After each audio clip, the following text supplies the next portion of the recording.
다시 한번 부평분하고 인사하고 은혜 많이 받으세요.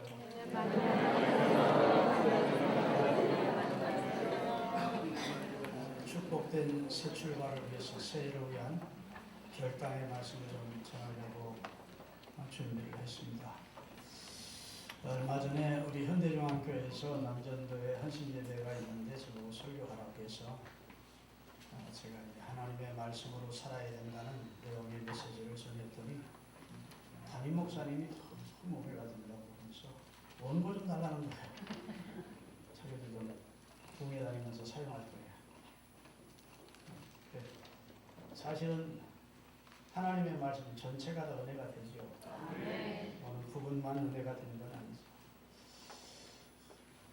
여러분, 예수님이 약 33세를 사셨다고 성경에 기록되어 있습니다. 약 30세쯤 되어 공생애를 시작하셨다고 또 기록되어 있습니다. 약 30세 될 때까지는 예수님은 한 가정에 아버지가 일찍 요셉이 세상을 뜬 것 같고 어머니와 동생들을 위해서 열심히 갈릴리에서 나사렛에서 사시다가 이제 30세가 되면 이스라엘은 사역을 할 때입니다.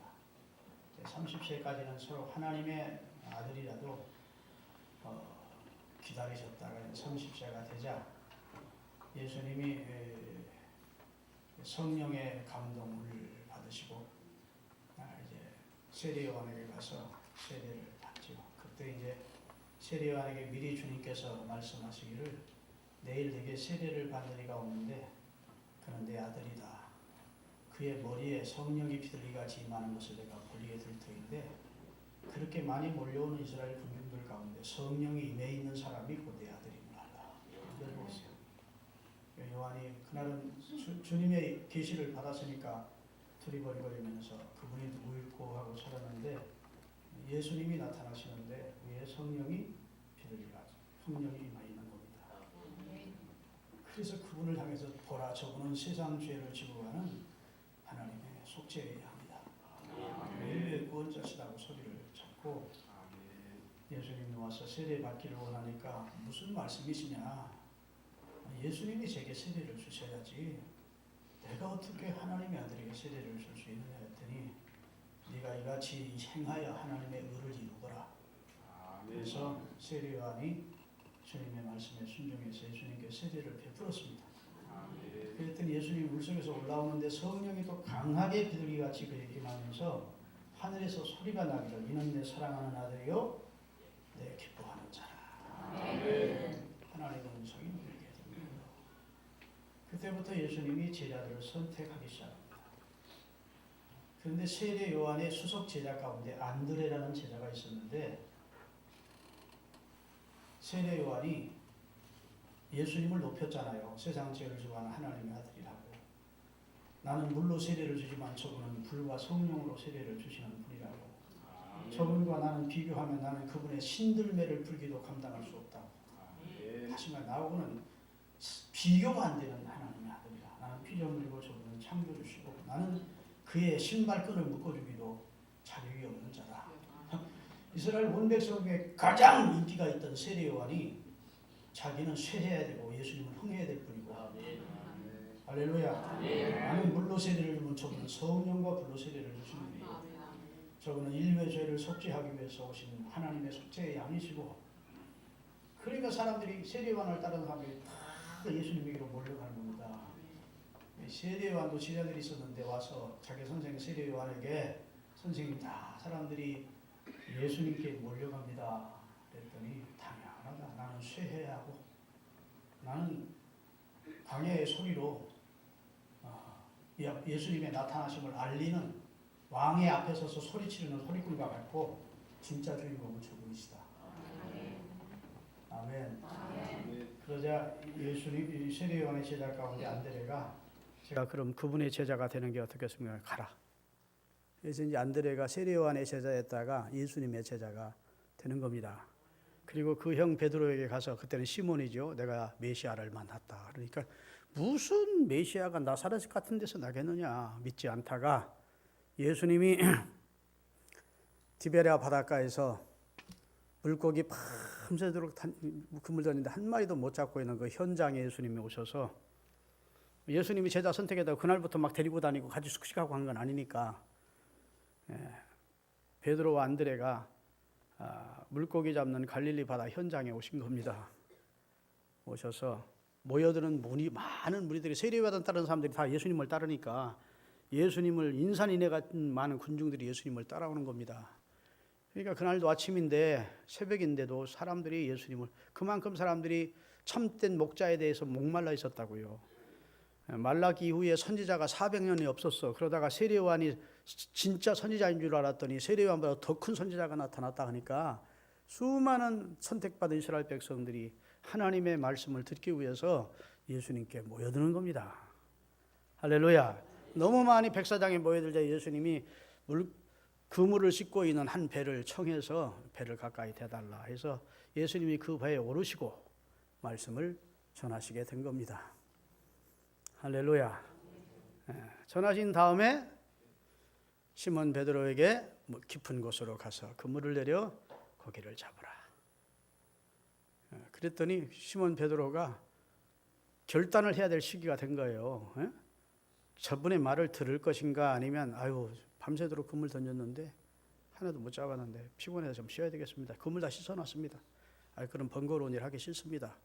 이제는 말씀 다 전했으면 내리세요. 이러면 그냥 끝날 텐데, 베드로가 주님이 그 배에서 백사장이 모인 분들에게 말씀을 전할 때 옆에 앉아서 예수님의 말씀을 들은 겁니다. 그 말씀에 능력이 있는 거예요. 믿음은 들으면서 나는데 베드로가 내 동생이 이야기하던 정말 메시아시구나, 하나님의 아들이신가 보구나. 아멘. 그런데 그렇게 말씀하신 예수님이 베드로를 향해서 깊은 곳으로 가서 그물을 내려 고기를 잡으라 하는 거예요. 노 할 수도 있고 예 할 수도 있습니다. 그 상황에서 자기 경험이나 상식은 다 뒤로 버리고 내가 밤이 맞도록 그물을 던져 애운 것이 한 마리도, 신기하게 한 마리도 안 잡았는데, 못 잡았는데 주의 말씀에 의지해서 주님의 말씀을 존중히 여기고 주님의 말씀을 믿고 내가 그물을 내리겠습니다. 이게 이제 말씀의 능력을 믿는 베드로의 첫 번째 행동입니다. 그래서 그물을 던졌더니 너무너무 많이 잡혀서 자기 배뿐 아니라 이웃의 배인 요한과 야고보의 배까지 가득 채우는, 두 배를 가득 채우는 역사가 나타난 거예요. 그래서 사람이면 놀라지 않을 수 없는 거죠. 어려서부터 갈릴리 바다에서 잔뼈가 굵은 자기로서는 있을 수 없는 일이 일어난 거예요. 잡혀도 이렇게 많이 잡힌다고, 또 아침에 이렇게 많이 잡힐 리가 없는데, 같은 곳, 깊은 곳도 얕은 곳도 먼 바다에도 가까운 바다도 다 던져봤는데 밤새도록 한 마리도 못 잡은 상태였는데 한 번 그물을 던졌더니 그물이 찢어질 정도로 많이 잡으면서 충격을 받은 겁니다. 그래서 이분이 정말 하나님의 아들이신가, 내 동생이 얘기하던 정말 메시아인가에 대한 기연미연하는 긴가민가하는 상태에 있다가 이분이 하나님의 아들이시고 구약성경에 계시됐던 메시아시구나 하는 걸 깨닫자 성경 그대로 보면 주님 앞에 탁 무릎을 꿇고 주여 저는 죄인입니다. 저를 떠나세요. 자기 죄를 보게 된 겁니다. 자기는 감히 하나님의 아들 앞에 서 있을 존재가 못 된다는 것이죠. 하나님의 그 아들, 거룩하신 하나님의 능력과 그 거룩함을 보면서 나는 감히 하나님 앞에, 주님 앞에 설 자격이 없다는 생각을 느끼고 주여 저를 떠나세요. 저는 죄인입니다. 이렇게 고백을 한 거예요. 그랬더니 예수님이 그를 잡아 일으키면서 이제 네가 사람 낚는 어부가 되게 해줄 것이다. 그리고 자기를 따라오게 한 겁니다. 그래서 베드로, 안드레, 그 다음에 옆에 있던 요한과 야고보 이 네 제자가 선택이 먼저 되는 것이죠. 할렐루야. 제자를 그렇게 해서 선택하기 시작하고 마지막까지는 12제자를 선택을 하는데, 그것을 예수님이 하는 행정을 유심히 관심 있게 지켜보고 계신 한 분이 있었습니다. 그게 예수의 모친 마리아입니다. 여러분 잘 성경을 읽어보세요. 마리아가 예수님을 잉태할 때 천사가 나타나서 가브리엘이 은혜를 입은 자여 평안할지어다 내게 아들이 잉태됐다 한 겁니다. 그런 말씀 있습니까 없습니까? 하나님의 은혜가 너를 덮었다. 성령이 내게 임했다. 내게서 날 자는 인류의 구원자다. 이름은 예수라 하고 그분이 이 세상에 오신다는 것은 임마누엘 하나님이 이 세상에 잠시 거해주는 사건이다. 이 사건은 얼마나 큰 사건인지 전 인류에게 미칠 큰 기쁨의 좋은 소식이다. 하나님께는 영광이 되는 소식이고 땅에서는 온 인류가 평화를 누릴 만한 소식이다. 할렐루야. 그 아기께 가서 경배하라 해서 목자도 박사들도 와서 경배를 하게 하신 것 아닙니까? 할렐루야. 그러니까 지금 마리아는 기적을 경험한 겁니다. 기적 중에 기적이 남자와 동침하지 않는데 자기 뱃속에 생명이 자라고 있는 기적보다 더 큰 기적이 어디 있겠어요? 아멘. 다른 사람은 다 부정해도 예수님이 자기 몸속에 자라고 있는 분이 하나님의 아들이시고 메시아라는 사실을 마리아만은 부정할 수 없는 거예요. 아멘. 근데 그분이 때가 되어 태어났는데 그분에게 사람들이 와 경배를 한다고. 이방의 목자들이 와서 황금과 유황과 모략을 드리며 경배하지. 아니 목동들이 와서 경배를 하지. 그 다음에 천사가 나타나서 애굽 다시 돌아가던 길로 가지 말고 다른 길로 가라고 새 박사를 일러주면서 그 새 박사의 생명을 헤로데 손으로부터 하나님이 지켜주시지. 자기들이 애굽으로 피신할 수 있도록 하나님께서 동방 박사를 통해서 황금, 유황, 모략 다 큰 돈 되는 거거든요. 그걸 가지고 피신 자금을 만들어 주시지. 이 모든 일이 하나님이 하시는 일임을 다른 사람은 몰라도 요셉은 우연일지 몰라도 마리아만은 하나님의 아들이 태어났으니 세상은 다 몰라도 하나님의 사람 와서 경배하게 하시는구나. 아멘. 이 아들을 보존시키고 보호하기 위하여 하나님이 그분들로 하여금 이 예물을 준비하게 하셨구나. 그리고 애굽으로 내려가서 피신한 거 아닙니까? 할렐루야.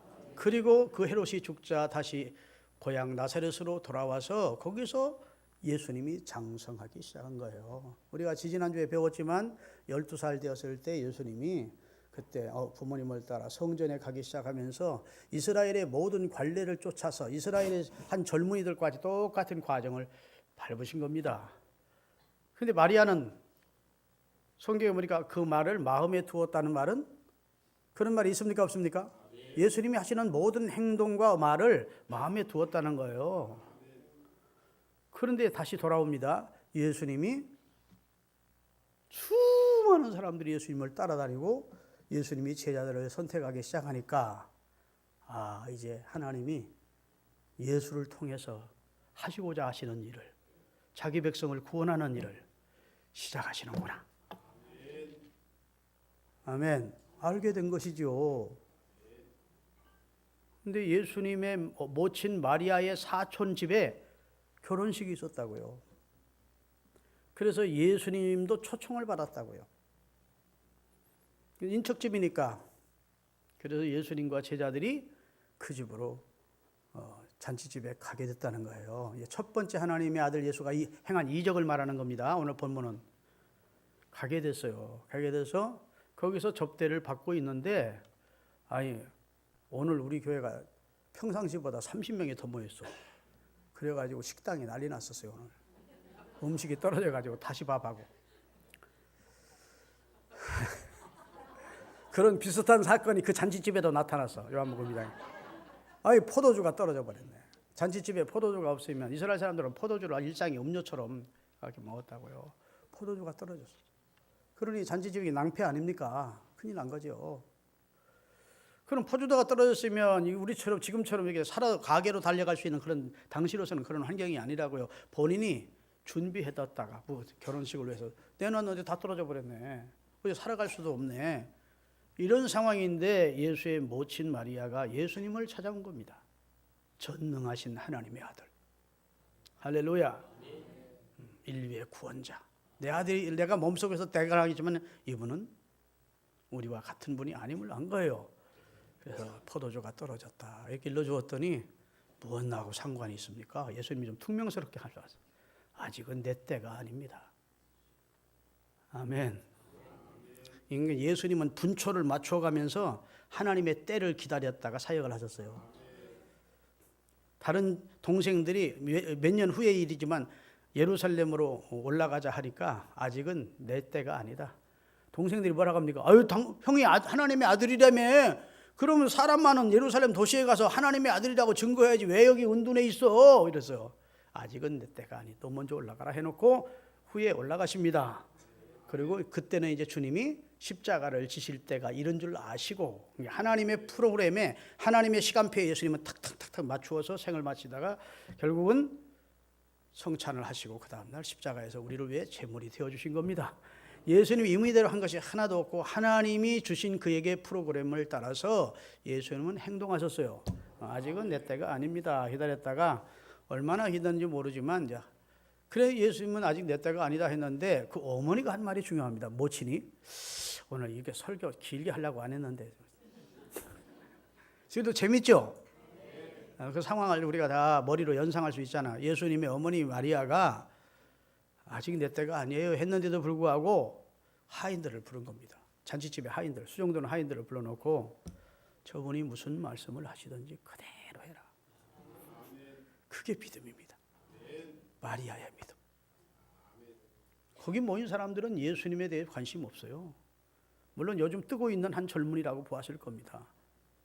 그 정도지 그분이 하나님의 아들이고 전능자시고 인류의 구원자라는 건 몰라. 아멘. 더더군다나 같은 고향이니까 지가 뭐라고 목수 아들이 무슨 대단하다고 요즘 조금 잘 나가니까 제자들도 손타고 웃기고 있는데 이렇게 비아냥거리는 동네 사람들도 있었을 겁니다. 그런데 다른 누구도 안 믿어도 딱 한 사람은 믿는 사람이 있어. 예수의 모친 마리아야. 그분은 뭐 본인이 확실하게 경험을 했으니까 그 뭐 부정할 수가 없죠. 그러니까 이제 예수님이 공생애를 시작하심을 알고 하인들을 불러서 무슨 말씀을 하든지 두 말 토달지 말고 의심하지 말고 왜 그래야 되느냐고 이유 달지 말고 그대로 해. 오늘 제가 드리고 싶은 말씀이 바로 그게 핵심입니다. 여러분 이 마리아가 그렇게 할 수 있었던 믿음이 어디에서 나온 겁니까? 예수님은 하나님의 아들이시고 우리의 구원자신 전능자시라는 사실을 믿기 때문에 그리 한 겁니다. 그럼 여러분도 저도 그렇게 지금 믿습니다. 그렇게 믿지 않으시는 분 노멘하시고 우리 다 교회 나오면 그거 고백하잖아요. 전능하사 천지를 만드신 하나님 믿고 예수 그리스도가 우리의 구주 되시고 하나님의 아들 되심을 고백하고 그가 우리를 대신 십자가에 달려 죽어서 우리를 구원하셨고 그를 믿을 때 속죄받고 부활하고 영생합니다. 이렇게 우리 믿잖아요. 믿으면서도 하나님의 말씀하신 대로 안 살아. 우리는 그대로 안 해. 여기에 우리의 문제가 있는 겁니다. 너희에게 무슨 말씀을 하시든지 그대로 해라. 그것은 마리아의 믿음이에요. 여러분도 저도 지금 마리아와 같은 고백을 하고 있습니다. 그렇죠? 아니, 세상 사람들이 천말하고 만 사람이 만말해도 우리는 예수님이 하나님의 아들이시고 우리의 구원자시고 그분은 전능하신 분이고 그분이 하시는 말씀은 다 진리이고 그분의 말씀에는 능력이 있다는 사실을 우리도 마리아처럼 믿습니다. 그런데 우리는 그가 말씀한 대로 하지 않아. 그러니 우리의 신앙에 지금 이건 병적인 문제가 있는 겁니다. 그걸 좀 우리가 좀 진단해 보자는 겁니다. 우리가 하나님의 말씀대로 온전히 순종하는 것 못 중에 단연 1위가 11조입니다. 11조를 못해. 너희에게 무슨 말씀을 하든지 그대로 하면 역사가 나타난다는 것인데 역사가 나타났습니까? 나타났어. 주님이 하인들을 부릅니다. 이스라엘 집에 가면 다 정결례를 위한 단지에다가 물을 담가 놓습니다. 그건 발도 씻을 뿐 아니라 손도 씻고 정결 예식을 하고 식사를 먹기 때문에 이스라엘 집에 가면 아주 거지들 아니면 다 단지에다가 큰 항아리에다가 물을 담아 놓는다. 근데 지금 수많은 손님들이 와서 손 씻고 발 씻었으니까 그 물이 다 사라질 거예요. 다시 물을 채우라는 겁니다. 예수님. 항아리에 물을 가득가득 채워라. 그래서 무슨 말씀을 하시든지 그대로 하라 했으니까 토달지 않고 왜 그러시나 싶어서 순종을 한 거죠. 아멘. 그리고 잠시 후에 떠다가 연회장에게 갖다 주라 그런 겁니다. 그 잔치를 주도하고 있는 연회장, 매니저에게 갖다 주라는 겁니다. 그래서 한 바가지를 떠다가 연회장에게 갖다 준 겁니다. 물입니까? 포도주입니까? 이제 포도주로 변한 거예요. 연회장이 그 물을 맛보았는데 사실은 포도주가 된 거죠. 마셨더니 너무너무 한 100년 넘게 숙성시킨 와인이야. 그렇게 달고도 마실 수가 없어. 그러니까 면회장은 그것이 주님의 능력으로 물이 포도주로 된 것은 모르죠. 지금 모르니까 신랑을 불러놓고 혼주를 불러놓고 야 여보시오, 어느 잔치에 가든지 다 처음에 좋은 술 내고 취한 다음에는 아무거나 처마시라고 상품같이 떨어지는 물을 내는데, 아니 당신은 진짜 좋은 것을 지금까지 남겨두었구나 그랬다는 거예요. 따라서 기독교는 처음보다 나중이 좋다. 처음에 좋다 나중에 용두사미가 되는 게 아니고, 기독교는 나중이 더 좋아 처음보다. 여하튼 그래서 그 잔치를 할 수가 있었다는 것이 오늘 본문 내용이에요.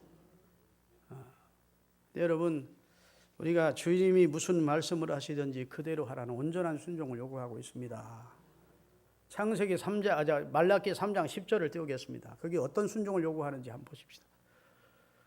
만군의 여호와가 이르노라, 너희의 온전한 11조를 창고에 들여 나의 집에 양식 있게 하고 그곳으로 나를 시험하여 내가 하늘을 문을 열고 너희에게 복을 쌓을 곳이 없도록 붙지 아니하나 시험해 봐라. 폼뿐인 모양뿐인 11조 말고 온전한 11조. 소득의 온전한 11조. 집을 팔아서 그게 수익이 생겼으면 거기에 11조. 할렐루야. 주식을 했는데 그 이익이 나겠으면 거기에 11조. 믿습니까? 돌잔치를 했는데 거기에 들어왔으면 돌잔치에서 11조. 월급 했으면 월급에 대한 11조. 아멘. 소득이 생기면 거기서 10의 1을 하나님께 해야 돼. 그게 온전한 순종이래요. 그래 놓고 한번 나를 시험해 보래. 요즘 유튜브가 보면요, 11조로 하지 마라. 11조는 신약의 복음이 아니다. 말씀 이렇게 유튜브가 나와. 여러분 본 사람 있을 거예요. 그랬더니 아이고 너무너무 그게 달콤한 소리로 들리는 거야. 그래서 나 하기 싫어 죽겠는데 11조 하지 말라고 그러니까 야 이게 복음이다 싶어가지고 그거 얘기하는 성도들이 없기를 바랍니다. 여러분 예수님이 11조를 다루셨어요. 바리새인들을 신나게 책망하면서도 너희가 근체와 박하의 11조는 들이되 그보다 더 중요한 의와 인과 신은 버렸도다. 따라합시다. 이것도 행하고 저것도 버리지 말지니라.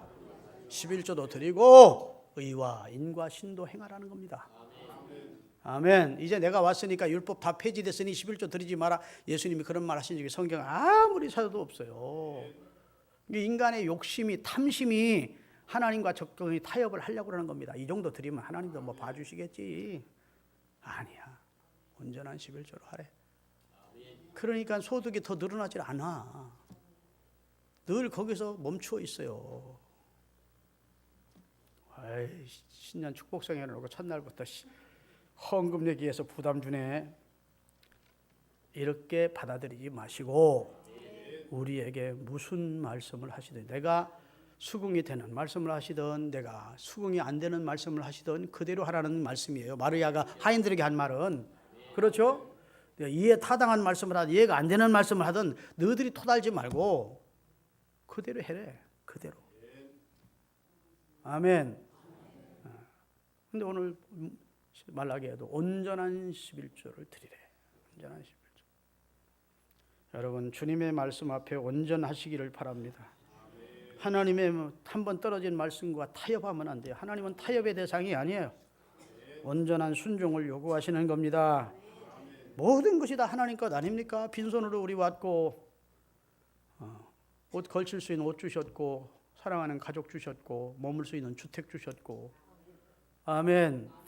소중한 믿음 주셨고 직분 주셨고 다 하나님 주신 거 아닙니까? 그런데 그걸 못하는 것은 결국은 예수 그리스도가 나의 주시고 전능하신 분이고 그 말씀대로 살면 하나님이 주신 복을 주신다는 그 말씀에 대해서 온전히 믿지를 못하기 때문에 그런 순간이 인간의 욕심이 오늘 낮의 설교처럼 하늘 땅을 향한 마음이 그냥 땅에 집착하고 사니까 그게 너무 아까운 거죠.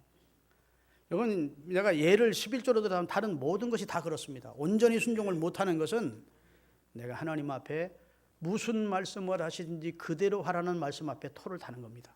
나는 그렇게는 못하겠습니다.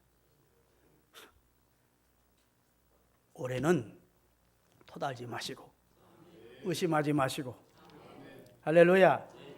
이타저타 하나님 앞에 따지지 마시고 주님이 무슨 말씀을 하시든지 그대로 하십시오. 그러면 여러분에게 축복이 될 줄로 믿으시기를 예수님의 이름으로 축원합니다. 성경 왕하 열왕기하 4장 1절에서부터 6절까지 나오는데 거기서도 참 어려움을 당한 선지자의 생도의 아내가 나옵니다. 다 같이 선지자의 제자들의 아내 중에 한 여인이 엘리사에게 부르짖어 이르되 당신의 종 나의 남편이 이미 죽었는데 당신의 종이 여호와를 경외한 줄을 당신이 아시는 바니이다. 이제 빚준 사람들이 와서 나의 두 아들을 데려다가 그의 종을 삼고자 하나이다 하니 엘리사가 그에게 이르되 내가 너를 위하여 어떻게 하랴? 내 집에 무엇이 지금까지 남아있는 게 무엇이냐? 내게 말하라. 그가 이르되 계집종의 집에 기름 한 그릇 외에는 아무것도 없습니다. 이르되 너는 밖에 나가서 내 이웃 내 친구 집에 다니면서 모든 빈 그릇을 다 빌려와라. 빈 그릇 빌리되 조금 빌리지 말고 많이 빌리라는 거예요. 너는 내 두 아들과 함께 들어가서 문을 닫고 그 모든 그릇에 기름을 부어 차는 대로 옮겨 놓으라 하니라. 여인이 물러가서 그의 두 아들과 함께 문을 닫은 후에 그들은 그릇을 그에게로 가져오고 그는 부었더니 그릇에 다 찬지라. 여인이 아들에게 이르되 또 그릇을 내게로 가져오라 하니 아들이 이르되 다른 그릇은 없나이다 하니 그렇게 흘러내리던 기름이 딱 멈추더라는 겁니다. 성경에도 거짓말 많구만. 또 이렇게 받아들이는 분이 없기를 바랍니다. 하나님이 하시고자 하시면 못할 게 없어. 오병이어를 가지고도 5,000명을 먹게 하시는 하나님의 말씀이기에 믿으세요. 자꾸 여러분이 쪽박 많은 두뇌를 가지고 하나님과 막 이렇게 생각해 보려고 하지 말고 내 생각은 네 생각과 다르대. 내 길은 내 길과 다르대. 너무너무 내 생각은 네 생각보다 높대. 하나님이 아무리 미련해도 사람보다는 지혜롭다고. 하나님 미련한 분 아니지만 비교를 해서 그렇게 설명을 해주고 있어요. 할렐루야. 여러분 하나님의 말씀을 온전히 순종하실 수 있기를 주의 이름으로 축원합니다. 하나님 우리 상대로 뭐 어렵게 하려고 우리에게 말씀 주시는 분이 아니에요. 여호와는 내게 복 주고 은혜 주고 평강 주기를 원하신대요. 예레미야 29장 11절입니다. 하나님의 생각을 말씀하시고 여호와의 말씀이니라 너희를 향한 나의 생각을 내가 아나니 너희에게 평안 주기를 원하고 재앙을 주기를 원하지 않는다. 너희에게 미래와 희망을 주는 것이 내 뜻이다. 하나님이 좋으신 분이라고 믿으신 분 두 손 들고 하면 우리에게 평안과 소망을 주시는 분이지 재앙이나 벌을 내리시는 분이 아니에요. 그 하나님이 우리에게 내가 말했으니 내 말을 믿고 순종하라는 겁니다. 무슨 말씀을 하든지 예, 아멘 하고 순종하는 성도가 되기를 하나님이 우리에게 요구하고 있는 거예요. 그러니 올 새해를 시작하면서 우리의 생각 속에 하나님의 말씀대로 살겠다는 하나님의 말씀을 존중 여기고 하나님의 말씀의 절대 능력을 믿는 생각으로 가득 채우세요. 스폰지는 물을 흡수하다 액체를 흡수합니다. 흡수하죠. 그것처럼 하나님의 말씀의 능력을 믿는 믿음으로 여러분의 심령 스폰지가 꽉 채워져 있기를 바랍니다. 다 아멘도 잘 안 하시네. 아멘. 사람은 흡수한 대로 나오게 돼 있어. 여러분 물 흡수한 스폰지 누르면 물이 나오고 잉크 흡수한 스폰지 누르면 잉크 나오듯이 사람 속에 믿음이 들어가면 믿음의 말을 하고 믿음의 행동을 하고 믿음의 역사가 나타나고 사람 속에 불신이 들어가면 불신적인 말을 하고 불신적인 행각을 하고 불신적인 역사가 나타나. 믿습니까? 대저 그 마음의 생각이 그 사람이래. 생각과 그 사람을 별도로 구별해서 말할 수 없대. 생각 자체가 그 사람이래. 빌립보서 4장 8절 9절입니다. 끝으로 형제들아 무엇에든지 참되며 무엇에든지 경건하며 무엇에든지 오르며 무엇에든지 정결하며 무엇에든지 사랑받을 만한 무엇에든지 칭찬만 무슨 덕이 있든지 무슨 기림이 있든지 뭘 생각하라? 이것들 좋은 생각만 하라는 거예요. 생각을 믿음의 생각으로 정결한 생각으로 의로운 생각으로 할렐루야 칭찬받을 만한 생각으로 복받을 만한 생각으로 그런 생각으로 채워놓으라는 겁니다. 여러분 영의 세계는 생각을 통해 역사합니다. 하나님의 영이 우리 육체를 건드리지 않아요. 우리 영을 자극한다고.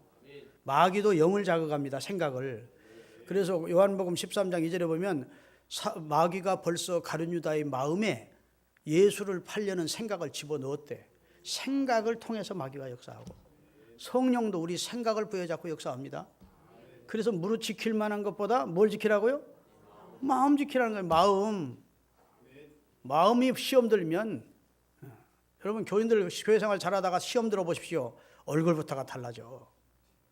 그 표현이 아무리 그전에는 막 그렇게 활발하고 그렇게 막 감사하고 그렇게 기쁨이 가득했던 얼굴인데 시험 들면 이상하게 다른 사람이 표시 안 돼 본인만 아는데도 다른 사람이 느낄 수 있어요. 양반 무슨 그 왜 그러냐면 마음의 생각이 사람의 바깥으로 표출되게 돼 있어요.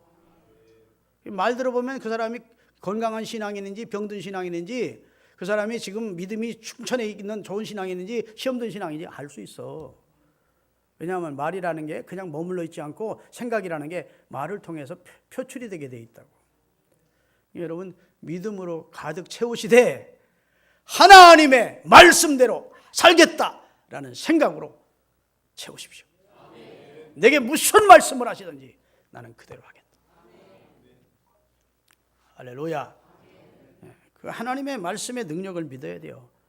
여호와의 말씀은 완전하여 우리 영혼을 소송케 하고 여호와의 말씀은 정결하여 우리의 심령을 깨끗게 하고 여호와의 말씀은 뭐해서 우리를 귀하게 한다는 그런 내용입니다. 여호와의 말씀은 완전하다는 거예요.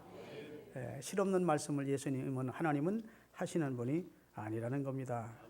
그러니까 그 완전하신 하나님의 말씀을 붙들고 사시고 여러분 새해 복 받기 원하시죠? 진짜 저도 복 받는 종이 지금도 됐지만 앞으로도 복 받기 원합니다. 여기 화가 되기를 원하고 내 인생이 굴곡진 인생이고 어려운 인생이 되기를 원하는 사람 하나도 없어요. 그래서 우리가 새해다 복을 빌어주는 건 아니겠습니까? 그런데 복 받는 길이 성경에 딱 기가 막히게 요약돼서 나온 데가 있어. 신명기 28장 1절에서부터 6절까지 같이 한번 읽겠습니다. 신명기 28장 1절부터 6절. 내가 네 하나님 여호와의 말씀을 무엇을? 하나님의 말씀을 삼가 듣고 조심해서 듣고 내가 오늘 내게 명하는 그 모든 명령을 지켜 행하면 네 하나님 여호와께서 너를 세계 모든 민족 위에 뛰어나게 하실 것이라. 내가 네 하나님 여호와의 말씀을 청종하면 이 모든 복이 내게 임하며 내게 이르르니 성읍에서도 복을 받고 들에서도 복을 받고 내 몸의 자녀 내 자식들이 복받고 내 토지에 소산이 복받고 네 짐승의 새끼 네 사업이 복받고 소와 양떼의 새끼가 복을 받고 네 광주리와 떡반죽 부엌살림도 복을 받고 내가 들어와도 복받고 나가도 복. 앞자리에 있고 뒤에 있지 않게 하시고 높게 있고 낮게 있지 않게 하시고 원수가 한 길로 왔으면 7길로 도망하게 해줄 것이고 할렐루야. 그렇게 해주겠대. 거짓말 못하시는 하나님의 약속이니까 오늘 특별 성회를 신년 축복 성회를 가지면서 하나님의 말씀으로 내 생각을 채워야 되겠다. 무슨 말씀을 하시는지 올해는 내가 그대로 해야 되겠다. 온전히 순종해보자. 내 인생이 하나님의 말씀을 거역하기 때문에 내 인생이 엉망진창이 되고 내 가는 길에 풍랑이 있는 겁니다.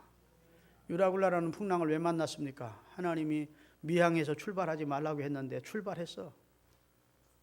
선장도 출발하자 선주도 출발하자니까 그대로 출발했다고.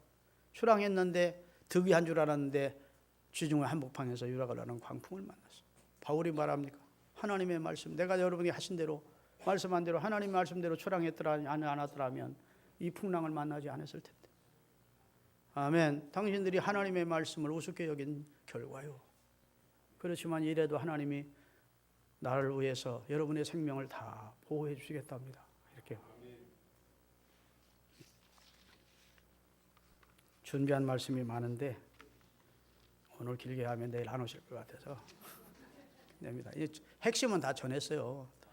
하나님의 말씀대로 살자고 말이에요. 뭐 여기 쪽박 많은데 두뇌 자꾸 막아가지고 이거 막 머릿속에 둥글리고 그래봤자 인생이 다 자기가 자기 함정에 걸리고 자기가 자기 올무에 걸리는 게 인생이야. 하나님의 말씀대로 살면 천년이 가도 만년이 가도 후회함이 없게 하시고 내 꾀대로 살면 얼마 안 가서 금방 후회될 길이야. 꼭 기억하십시오. 주의 말씀은 완전하고 성결하고 할렐루야 복이 있는 말씀. 너희에게 무슨 말씀을 하시든지 그대로 해라. 이건 외웁시다. 따라합시다. 우리에게 해봐요. 그 다음부터 무슨 말씀을 하시든지 나는 그대로 해야겠다.